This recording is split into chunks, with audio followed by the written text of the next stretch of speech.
Nobody likes to eat dirty food, especially if it's a piece of hair in your ice cream.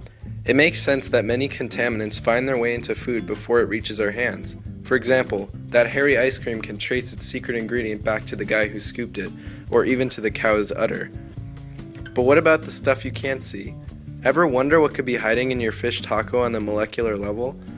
There are a few contaminants that everybody should be aware of, mainly methyl mercury.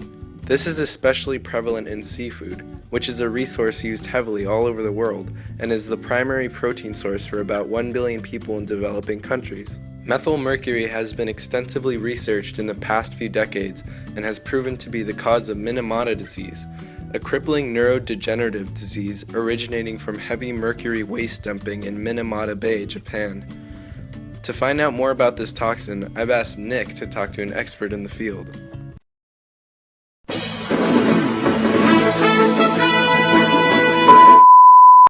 Nick Tuttle here, diving deep in today's topic, fish!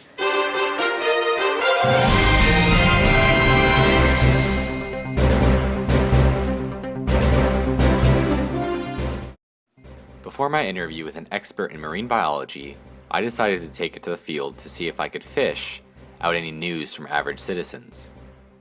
Unfortunately, there was clearly no nibbles.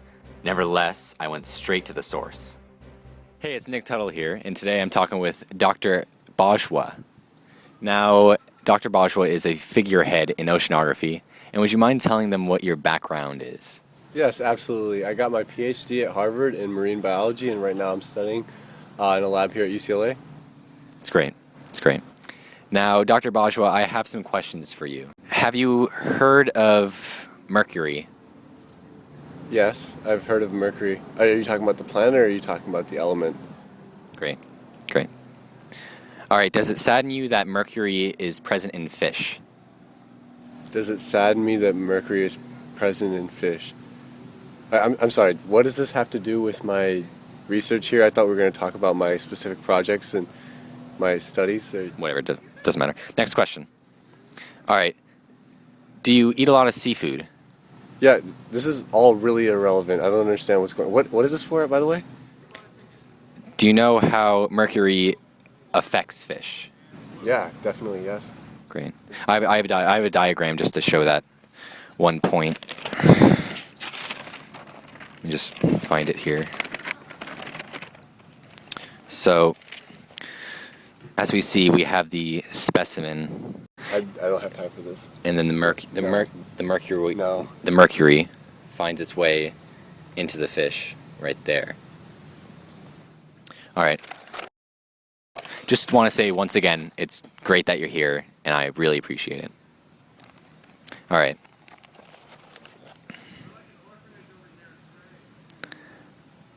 Oh.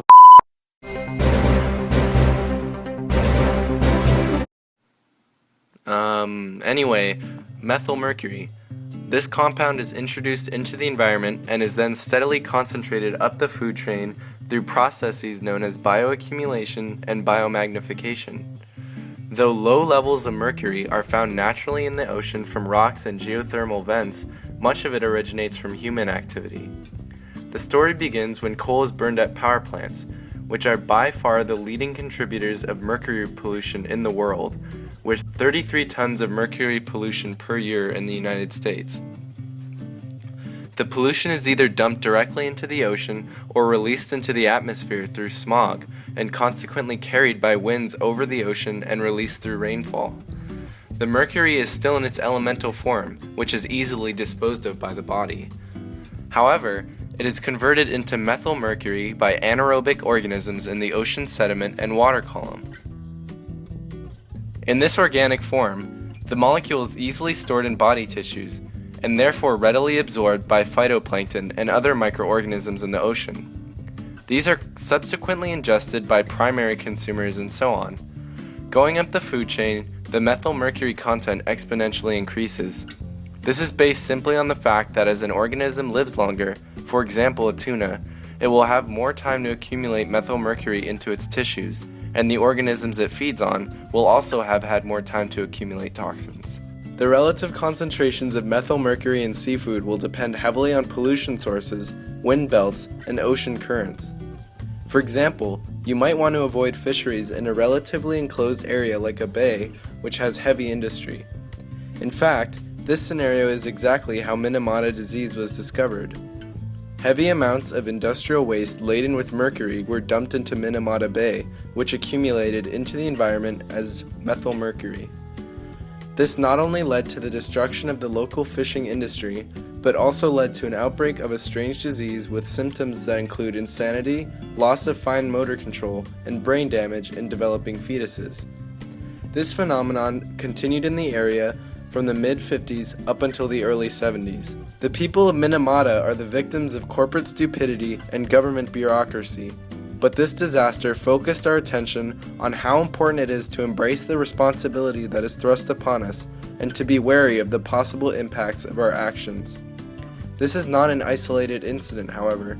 People all over the world have felt and continue to feel the impacts of ocean pollution. Fortunately, the input of mercury pollution has been going down in recent years. As I mentioned, increased scientific research and better observational techniques have led to increased awareness of the subject and stricter regulations. In fact, the United States mercury emissions have dropped 65% over the past 2 decades and are projected to go down 80% by 2016 compared to 1990 levels. This means that things are looking up, though it is still your responsibility to be wary of the foods you eat and how they were produced. For details on which seafood is safe, we recommend using the Seafood Watch app made by the Monterey Bay Aquarium for an easily accessible and reputable reference to use while grocery shopping or dining.